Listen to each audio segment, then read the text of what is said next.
Assalamualaikum warahmatullahi wabarakatuh.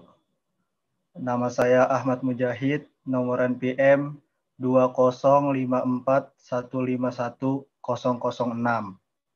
Di sini saya akan mempresentasikan PPT tentang teori evolusi Darwin dulu, kini, dan nanti yang ditulis oleh Leo Muhammad Taufik. Next. Jadi yang pertama ada pendahuluan, kedua metode, ketiga hasil dan pembahasan, dan yang keempat kesimpulan.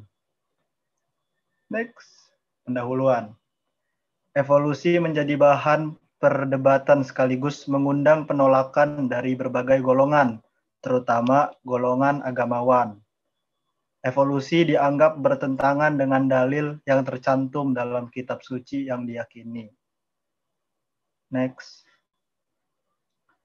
Evolusi modern telah banyak sarana dan konsep-konsep yang menunjang kemajuan teori evolusi, seperti kemajuan di bidang genetika, kemajuan di bidang biokimia, dan kemajuan di bidang molekuler.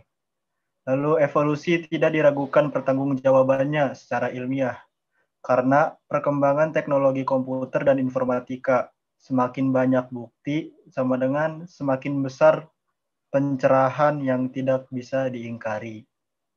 Next. Banyak anggapan bahwa evolusi hanya terjadi dalam jangka waktu yang sangat lama. Perubahan struktur organisme yang terjadi secara berangsur menuju kesesuaian fungsi dengan waktu dan tempat hidupnya. Evolusi mikroorganisme dapat terjadi dalam jangka waktu 1 tahun. Manusia turut andil dalam mempercepat proses evolusi.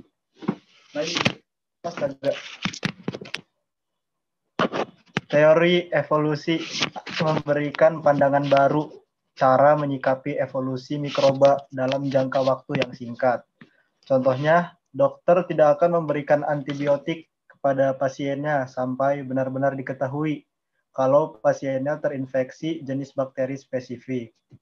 Next. Permasalahan, apakah mikroorganisme yang dapat mengalami perubahan dalam waktu relatif cepat dapat disebut sebagai evolusi? Yang kedua, apakah perubahan yang terjadi pada virus dapat dikategorikan sebagai evolusi?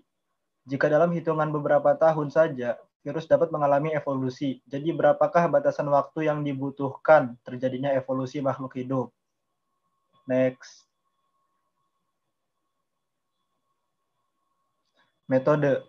Yang pertama, studi literatur terkait teori evolusi Darwin beserta bukti-bukti empiris yang mendukung. Yang kedua, memberikan pemahaman pragmatis mengenai bagaimana teori evolusi berlaku di era modern saat ini. Next. Hasil dan pembahasan, isu-isu pokok evolusi. Teori evolusi identik dengan Darwin. Gagasan evolusi pertama kali bukan diperkenalkan oleh Darwin. Yang pertama, Thales dan Anaximander biasa memperbincangkan asal-usul biota laut dan evolusi kehidupan. Lalu Pythagoras, Santus, dan Empedocles membicarakan evolusi kehidupan. Lanjut. Plato percaya bahwa benda yang diamati hanyalah tiruan dari dunia ide di keabadian yang tidak dapat terlihat. Dengan adanya evolusi akan mengubah dunia yang organismenya sudah ideal dan beradaptasi sempurna terhadap lingkungannya. Next. Evolusi merupakan proses perubahan spesies dalam jangka waktu tertentu yang bertujuan agar mampu beradaptasi terhadap lingkungannya dan meneruskan perubahan tersebut kepada generasi berikutnya. Campbell 2003. Next. Charles Darwin melakukan ekspedisi pada usia 22 tahun bersama HMS Beagle, sebuah kapal Inggris yang berlayar ke seluruh dunia. Perkiraan waktu ekspedisi selama 2 tahun, tetapi Darwin menghabiskan waktu sampai 5 tahun. Lalu ada pola inferensi Darwin. Observasi pertama, individu dalam populasi memiliki karakteristik bervariasi yang sifatnya dapat diturunkan.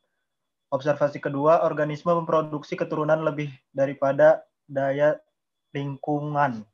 Lalu ada inferensi 1, individu yang sesuai dengan lingkungannya akan memproduksi keturunannya lebih banyak daripada individu lain.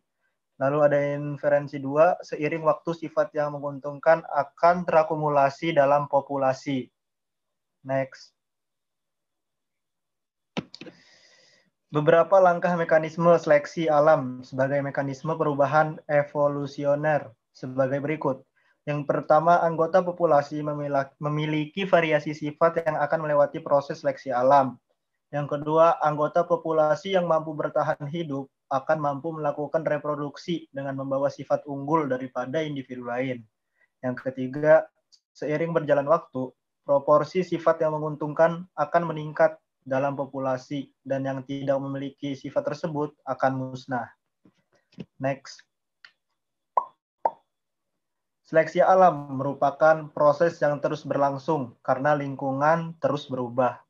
Kepunahan dapat terjadi bila proses adaptasi tidak sejalan dengan perubahan lingkungan. Bumi baru berumur beberapa ribu tahun, dihuni bentuk-bentuk kehidupan yang tidak berubah, dan telah diciptakan satu persatu selama 1 minggu penuh, di mana Sang Pencipta membentuk keseluruhan jagat raya. Oleh karena itu, Darwin perlu hati-hati dalam menyampaikan gagasan. Campbell 2003. Next.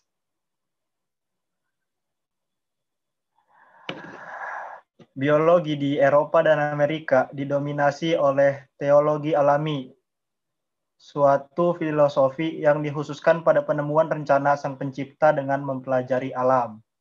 Tujuan utama teologi alami untuk mengelompokkan spesies yang memperlihatkan tahapan skala kehidupan yang telah diciptakan oleh Tuhan. Next. Teori dan pemikiran Charles Darwin mengenai evolusi mengkaji secara ontologi dan epistemologi.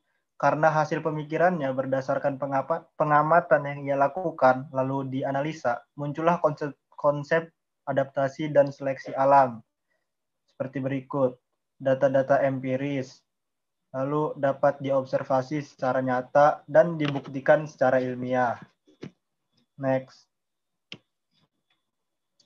Teori evolusi sejalan dengan hukum Mendel mengenai sifat yang diturunkan kepada generasi berikutnya melalui substansi tersebut. Seiring perkembangan zaman, saintis mengenai evolusi terpusat pada gen sebagai kode kehidupan. Next. Evolusi dan kemajuan teknologi.